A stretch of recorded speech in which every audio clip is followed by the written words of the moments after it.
Lehas qarangki, mana shu videom oxirgi videom bo'lishi mumkinmi?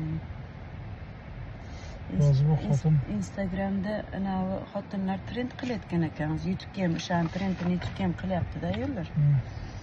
Erlariga savol beradi, erlari to'g'risini aytish kerak. Eriga savol beradi. Eriga savol beradi, eri to'g'ri javob berish kerak. Agar siz menga uylanmaganingizda, boshqaga uylangan bo'lganingizda qanday bo'lardi hayotingiz? Yaxshi bo'lardi deb o'ylaysizmi? Bo'ladi. Sendan battarga tushib qolish mumkin.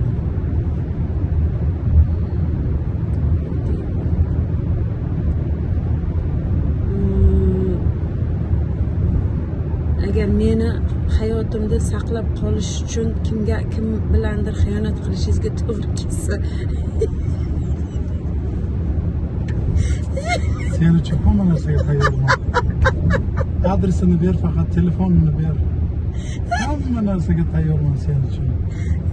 Sen ana hayotimda mazmuni. Seni deb men nima qayerlarga bordingman axir?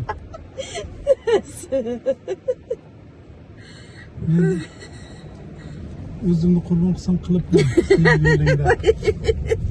Adresi bilan telefonini ber. Topib tayyorlab qo'yay-a? Meni hayotimni saqlaysiz siz? Keyingi savol nima edi?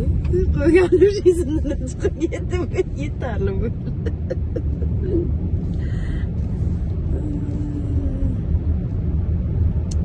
Nima edi? Yana bitta savol bor edi. Bos qilaman.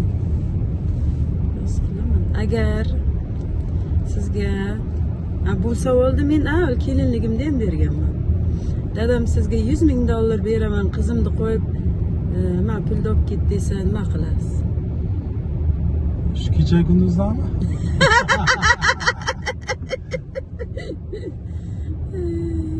Farqi bormi? Katta farqi bor.